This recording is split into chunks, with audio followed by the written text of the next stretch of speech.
चीन ने बुधवार को कहा कि चीन और भारत की सेनाएं वास्तविक नियंत्रण रेखा पर यानी कि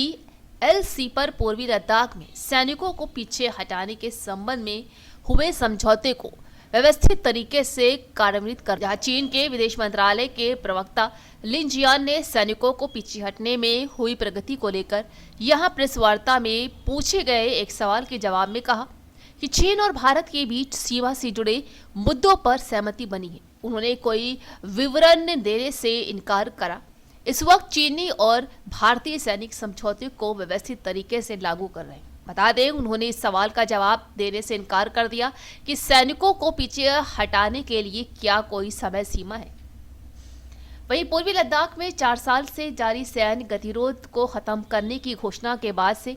चीन ने सैनिकों को पीछे हटाने की प्रक्रिया सुचारू रूप से जारी रहने की बात स्वीकार करने के अलावा बहुत कम विवरण जारी किए हैं। जहां पूर्वी लद्दाख में एलसी पर गश्त और सैनिकों को पीछे हटाने को लेकर हुए समझौते का प्रधानमंत्री नरेंद्र मोदी और चीन के राष्ट्रपति शी जिनपिंग ने 23 अक्टूबर को रूस के कजान शहर में ब्रिक्स शिखर सम्मेलन से इतर अपनी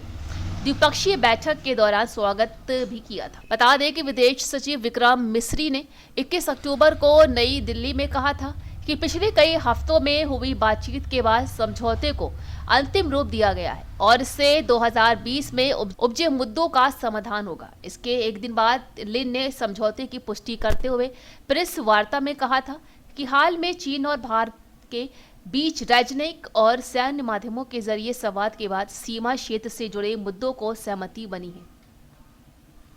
वहीं चीन के सत्तारूढ़ कम्युनिस्ट पार्टी के मुखपत्र पीपुल्स डेली के सहयोगी प्रकाशन एवं सरकारी अखबार ग्लोबल टाइम्स के एक संपादकीय ने कहा कि भारत चीन समझौते ने अंतर्राष्ट्रीय समुदाय का काफी ध्यान आकर्षित किया है और द्विपक्षीय संबंधों को जल्द ही स्थिर विकास के रास्ते पर वापस लेने के लिए इसके महत्वपूर्ण व्यवहारिक नीतिहार्थों को रेखांकित किया है। आपको बताते चले कि दोनों पक्ष मौजूदा समाधान द्वारा प्रदान किए गए अवसरों का सदुपयोग करेंगे, जहां विभिन्न स्तरों पर बनी सहमति को लागू करना जारी रखेंगे और सीमा पर हालात में एक नई समान स्थिति की दिशा में काम भी करेंगे।